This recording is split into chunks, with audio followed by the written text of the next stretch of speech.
And I think it's wonderful. I think that's where community comes from.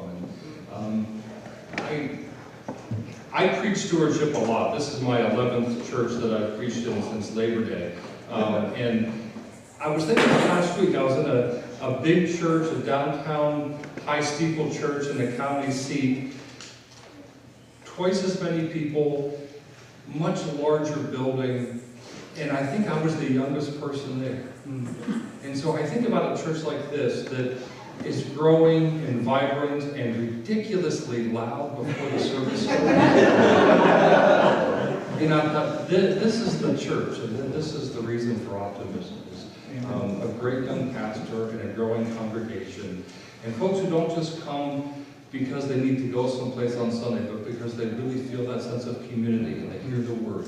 And it really is a pleasure to be with you this morning, and I appreciate the invitation. The scripture lesson is from the book of Proverbs, chapter 13, verses 13 and 14. Happy are those who find wisdom and those who gain understanding. Her profit is better than silver, and her gain is better than gold.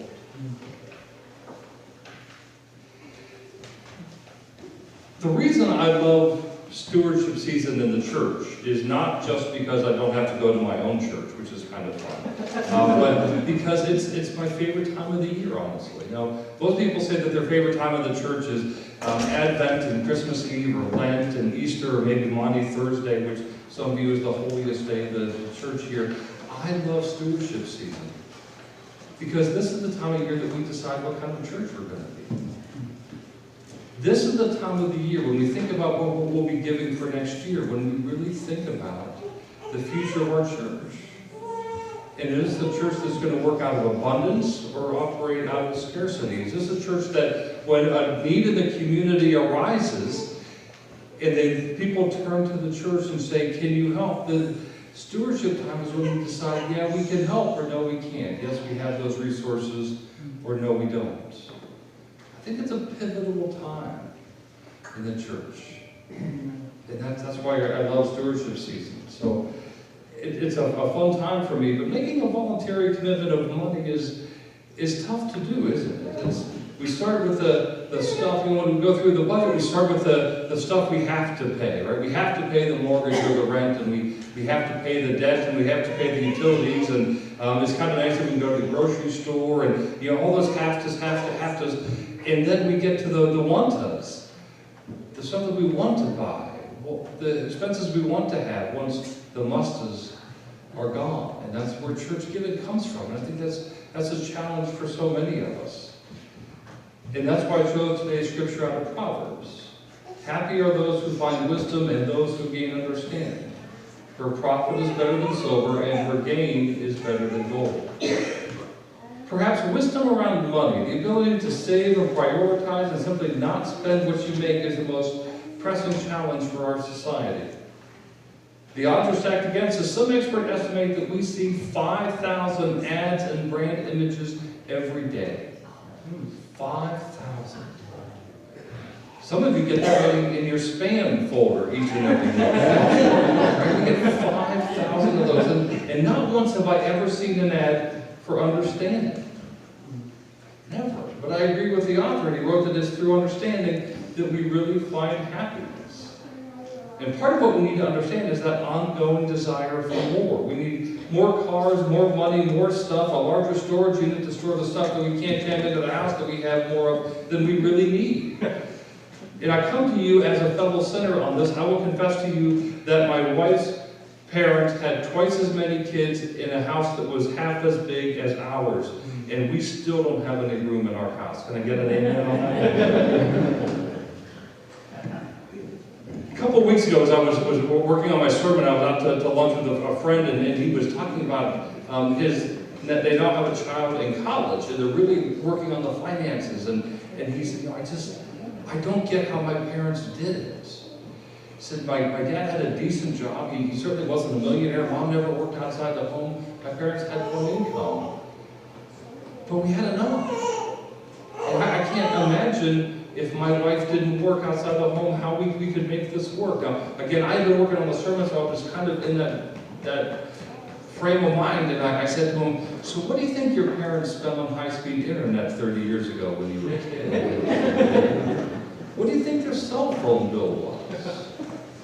Did you have the 20-channel cable package, or did you go all the way up to the 36-channel cable package?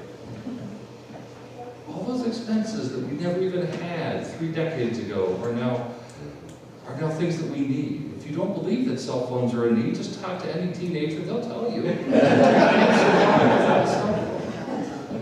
It seems now that every high school kid has their own car. When I was a kid, I didn't have my own car. I got to drive my mom's when she got home from work, and it was a 1979 Chevy Chevette. What was that? It had vinyl seats and an AM radio. We didn't have air conditioning. Well, we did. You turned on the air conditioning by going like this, right? Right? It had a clutch and a stick shift. You can't buy that car these days. Every car out there seems to have automatic everything, and you get to pay for it. But we don't have cars and cell phones and high-speed internet and lots of other things because we need them to survive, but because we've changed our standard of living. We live like kings. In fact, we live better than kings when you think about it. The Washington Times did an interesting comparison at Christmas a couple years ago, and this is what they wrote. Would you prefer to live as the French King Louis XIV did 300 years ago, or as you do today? The average low-income American who makes $25,000 per year lives in a home that has air conditioning, a color TV, owns an automobile, and eats more calories than he should from an immense variety of food. Louis XIV lived in constant fear of dying from smallpox and many other diseases that are now cured quickly by antibiotics. His palace at Versailles, seen as one of the grandest palaces in the history of the world, had 700 rooms, but not a single bathroom, and he rarely bathed. They had no central heat, and no one had even thought about air conditioning at that point. He had many servants to gather and prepare food, but they could not get fresh food out of season and had a tiny choice of food compared with anyone who has access to a modern supermarket, where one is increasingly able to purchase prepared meals of far higher quality and variety than anything that Louis could obtain. When you put it that way, that whole Chevette doesn't sound all that bad, does it? We live better than kings, and still we need more. Happy are those who find wisdom and those who gain understanding. Now, I wonder, how many of you have one of these? And I'm trying desperately not to look directly at Rebecca because she put her keys down on the pew next to me, so I have a feeling she does. But do you have one of these? It's all of the frequent shopper tags, right? And this is my collection. And amazingly, I still have one from Borders Bookstore. They've been closed about 7 or 8 years. But I have one from the grocery store and from the restaurant down the street from the office and in various places. And I think that this is really a concrete example that I don't have the understanding that I wish that I did. Because these are things that say you need more, right? From Speedway, every seventh of almost anything I buy there, the seventh one is free, whether it's a fountain drink or a cup of coffee or anything, right? And you even get those emails, hey, you're 5 down, only 2 more to go, hurry down and buy the other 2 so you get the next one free. It doesn't matter if you're thirsty or not, you better go buy them because they're about to be free. Some of you have picked one of these up so far today. If you haven't, you can get one on your way out. It's my favorite one of these tags, and it's completely different. It's the only one I know that rewards you for not buying anything. On it is a prayer written by Adam Hamilton. Do you know Adam Hamilton? Have you studied any of this stuff? He's the pastor at Church of the Resurrection in Leawood, Kansas, outside of Kansas City. It's the largest United Methodist church in the world outside of South Korea. And he's a best-selling author. He's done literally dozens and dozens of studies and Bible studies and books to read and those things. Really wonderful. I love reading his stuff. But with a ministry of that size and that level of success, he has financial resources that he never dreamed of when he was a pastor. He's about in his early 50s. And I think is probably set for the rest of his life. But he struggled with that. And he found an advisor, and Clayton Smith, who is his executive pastor for generosity at that church, and they spent a lot of time talking about what it means to be a faithful Christian with great financial resources. And at the end, he wrote a book called Enough, Discovering Joy Through Simplicity and Generosity. And my favorite part about the study is that prayer. Now, the prayer is on the screen, about to be on the screen. Yep. I wonder if you would pray that prayer with me. Lord, help me be grateful for what I have. Remember that I don't need most of what I want, and that joy is found in simplicity and generosity. Amen. Being grateful for what we have is to say that we live better than a king, and that's enough. Our house isn't the biggest one in the neighborhood, but it's still big enough to hold my family and our stuff. And if the house isn't big enough to hold our stuff, maybe the problem is with the size of our stuff, not with the size of our house. There aren't many messages out there saying that we don't need most of what we want. The messages are that we should want more. We should want that new iPhone, because let's face it, you can't go through life with your headphones actually plugged into your phone. You need to have the wireless connectivity. Or the car we should buy is the one that makes Matthew McConaughey wax philosophically as he drives it. Actually, the car I want is the one that if I'm laying on the beach and I remember that I forgot to lock my car at the airport, I can just pull out my iPhone and do that. Right then, is that really the car that we need? Or that our credit cards should give us rewards on every purchase every day, so that we can use those rewards to buy more stuff that already doesn't fit into our house. Those are the messages that we're getting.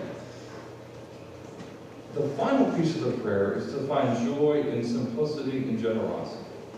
Boy, that doesn't seem to make sense, does it? Find joy in simplicity and generosity. Find joy in having less and giving more away. But there's actually proof that that's the case. Laura Ackman is a psychology professor at Simon Fraser University in British Columbia. In 2013, she and some of her students did a research project where they would go up to various students across campus and ask if they participate in this project. If they did, they would write down their name and their contact information, and they would give each student an envelope. When people opened the envelope, they found a $5 bill accompanied by a simple note. For some of them, it said, please spend this $5 today on a gift for yourself or any of your expenses, like rent, bills, or debt. Others found a note that said, please spend this $5 today on a gift for someone else or donate it to charity. Other envelopes had $20 and the same two notes. That evening, the team reached out to everyone who had received an envelope and asked them a simple question. Are you happy? Those who had to give the money to charity were statistically happier than those who had spent the money on themselves. And whether they had received $5 or $20 made no difference. The key, according to the research, is that they had the opportunity to be generous, and they did so. That is the way they say that they found joy in generosity. Giving $5 away brought more joy than spending $20 on themselves. As you consider your own financial habits, where do you spend money that brings you no joy? Not all spending does bring joy. I will tell you that never once have I been in the grocery store, put kale on the conveyor belt, and thought, there's joy right there. But I do find joy in the fact that I'm able to shop for groceries that one of the richest kings in the history of France never had the opportunity to purchase. Does a new car really bring joy, or do you sweat the higher payments or the higher insurance payments? Are you the guy who, when he gets a new car, parks way at the end of the parking lot, kind of sideways, because you don't want your new car to get a little ding in the door? And does that fancy new car require the $100 synthetic oil change rather than the $19.95 special? I have a buddy, Bill, and he and his wife are finally empty nesters. And they planned this wonderful cruise, and for months, every time you see Bill, hey, did you know what's going on a cruise? Yeah, everybody knows you're going on a cruise. He said, you know, we were going to go here, but now we're going to go here. We'll be able to go snorkeling on a coral reef, and we'll be able to do this. He was so excited that it was kind of like his graduation present from a life with kids in the house, and they were ready to go, and they spent a large amount of money on this. When he came back, I said, Bill, how was the cruise? He said, the cruise was fine. But then he went for about 20 minutes telling me about recovering from norovirus that he caught on the cruise. His greatest memories of that cruise is being sick on the way home. Not much joy in that purchase anymore. And in my decade with the Methodist Foundation, I found the research with the 5s and 20s works with churches as well. Churches that have strong mission programs that reach out to the community, they meet a need and invest heavily in both time and money to meet that need, are stronger congregations. They tend to have attendance and membership trends going up. They're viewed positively as the community, as a mission outpost, where the gospel not only preached on Sunday, but lived out the entire week. Churches whose finances are inwardly focused, with most of the money going to provide for their own needs, have trends pointing down and can be seen as country clubs for members, not a mission outpost in the name of Jesus. I think that's where I was last week. You've had a year and a half or so to get to know Jake and Rebecca, and I think you figured out that they're pretty good people. I think Jake's a decidedly above average pastor, man. I hope that this is a church that says to Jake, lead us. Help us cast a vision. Help us decide how we are to be in community. Decide how we are to be that mission outpost. And we have the resources to help make that happen. Research, in the foundation, we do an awful lot of work with young pastors, and a lot of the research shows that pastors become that because they want to reach the community, they want to change the world. And so often they get right out of seminary, go to a church that doesn't share that vision, and it's very frustrating.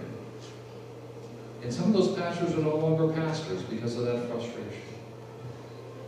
So I hope that you'll take seriously the job of not only being that outpost in the community, but also the group that nurtures Jake and Rebecca and helps them to grow. I remember my first job. I had a very strong vice president of the organization that I worked for, who not only helped me do my job, but kind of helped me grow as a professional. And there are people in this congregation who can do that as well. And that involves not only coming alongside, but also those financial resources, where you can find that joy and generosity. So as you start to think about next year, as you start to think about your financial support, I hope that you will take that seriously. I hope that you'll be willing to be grateful for what you have, and remember that you don't need most of what you want. I hope that you'll find out for yourself whether or not joy really is found in simplicity and generosity. And now I will stop preaching if you'll pray that prayer with me one more time. We still have what we do. Lord, help me be grateful for what I have, to remember that I don't need most of what I want, and that joy is found in simplicity and generosity. Amen.